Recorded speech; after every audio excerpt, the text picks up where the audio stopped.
कर ही लेते हैं, और एक होता है आपका स्टैंडर्ड टेस्ट। तो फिजिकल स्टैंडर्ड्स अगर आपके उसके बराबर हो तो ही आप उस पर्टिकुलर पोस्ट में जाते हैं, ठीक है। अगर मैं बात करता हूँ यहाँ पे हमारे पास क्या है, बेसिकली सेशन 1 के अंदर मैथ्स और रीजनिंग है, जिसमें 20 क्वेश्चन मैथ्स के, 20 क्वेश्चन रीजनिंग के, एक क्वेश्चन 3 नंबर का, तो 60 नंबर के दोनों पेपर होंगे। 45 मिनट के अंदर आपको ये 120 नंबर का पेपर देना होगा, ठीक है।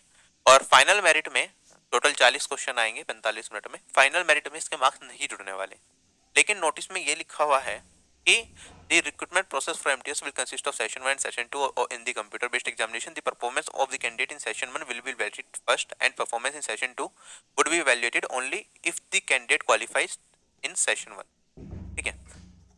देखो सेशन 1 के अंदर हमारी कोई भी नेगेटिव मार्किंग नहीं है, सेशन 2 के अंदर हमारी 1/3 की नेगेटिव मार्किंग है, मतलब अगर एक क्वेश्चन गलत करा तो आपका 1 मार्क कटेगा।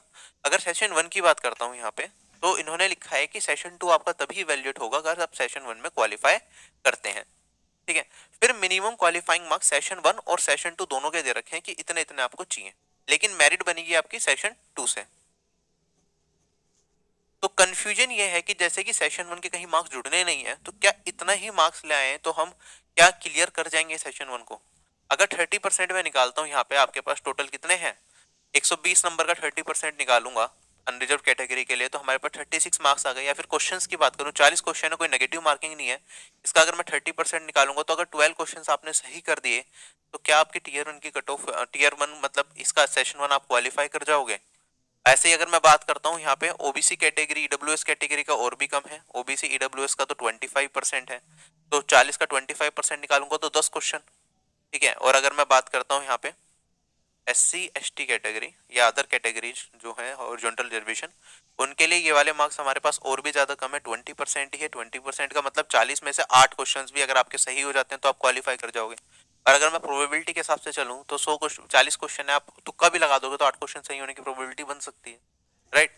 तो ये दे रखा है। अगर मैं ये चीज मान के चलूं कि हाँ इतने पे क्वालिफाई कर देंगे, तो फिर तो आपको मैथ्स और रीजनिंग पढ़ने की जरूरत ही नहीं है, ठीक है, क्योंकि रीजनिंग में 20 में से 12 क्वेश्चंस तो बच्चा बिना पढ़े ही कर लेता है, और वहां पे 40 मिनट मिल रहे हैं, ठीक है। तो रीजनिंग ही कर लोगे, खाली मैथ्स नहीं भी पढ़ोगे, तब भी आपका टीयर 1 क्वालिफाई हो जाएगा। अगर एसएससी ने ऐसा ही एसएससी को देना था, तो कोई फिर लॉजिक ही नहीं बनता कि मैथ्स और रीजनिंग का पेपर तुम करवाओ और क्वालिफाइंग मार्क्स इतने कम रखो, ठीक है। क्वालिफाइंग मार्क्स रखते 50% 60% तो कुछ समझ आता अगर पहले से फिक्स करना था तो ये बड़ी कंफ्यूजन थी मेरे माइंड में भी कि ऐसा तो नहीं होना चाहिए। और क्योंकि मल्टीपल शिफ्ट में एग्जामिनेशन है आपका, तो क्योंकि ये मैथ्स और रीजनिंग का पेपर भी सभी लोग दे रहे हैं, तो इसमें भी कहीं ना कहीं फिर नॉर्मलाइजेशन का इंपैक्ट पड़ना चाहिए, ठीक है। एक शिफ्ट में एक बच्चे को अगर 36 नंबर लाने पड़ रहे हैं 120 में से, अगर उसकी मुश्किल शिफ्ट है, तो इजी शिफ्ट वालों को वहां पे 30 नंबर मतलब ज्यादा नंबर लाने चाहिए फॉर द फेयर एग्जामिनेशन। तो ये सारी चीजें दिमाग में चल रही थी, तो मेरे को लग रहा था कि ऐसा कुछ हो सकता है कि टीयर 1 के लिए अलग से सेपरेट कट ऑफ निकाली जाए, राइट। फिर मैंने इस हिसाब से सारी स्ट्रेटेजी भी प्लान की थी, लेकिन अभी मैं जैसे नोटिफिकेशन को फिर मैंने दोबारा एक बार पढ़ा कि ऐसा तो नहीं कोई चीज मिस कर रहा हूँ, तो इन्होंने सेशन 1 के लिए कहीं कैटेगरी वाइज कट ऑफ की बात ही नहीं की कि किस कैटेगरी की कितनी कट ऑफ जाएगी सेशन 1 के लिए। बस ये मिनिमम क्वालिफाइंग मार्क्स दे रखा है, इसके अलावा कुछ और दे ही नहीं रखा, इसके बारे में इन्फॉर्मेशन और दे ही नहीं रखी, ठीक है। तो मैंने इसके लिए आरटीआई भी लगाई एसएससी में कि बता दो भैया इतने % नंबर लाके ही आपका क्लियर हो जाएगा। एसएससी ने सीधा का सीधा वही इनका सिंपल रिप्लाई है, वो रिप्लाई दे दिया कि सारी चीजें नोटिफिकेशन में मेंशन है। कल ही मैं मतलब आज ही मैंने आरटीआई लगा दी थी रात को 1 बजे के आसपास, ठीक है।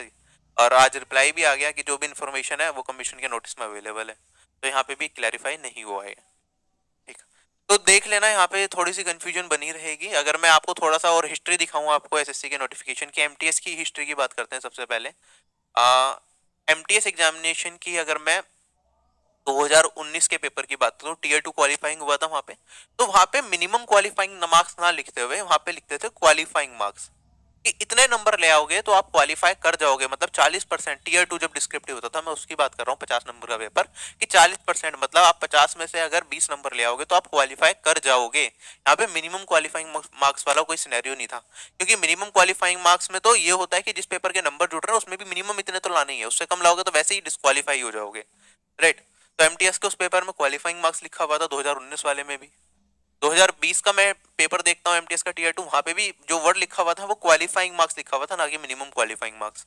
अगर मैं 2021 का बात करूं, 2021 के पेपर में मिनिमम क्वालिफाइंग मार्क्स वाली चीज लिखी गई है डिस्क्रिप्टिव पेपर के लिए, और 2000 इसका तो रिजल्ट आया नहीं है, लेकिन मेरे हिसाब से तो यहाँ पे जो 2021 का पेपर टीयर 2 है, इसमें जो मिनिमम क्वालिफाइंग मार्क्स है यही आपका क्वालिफाइंग मार्क्स भी होगा,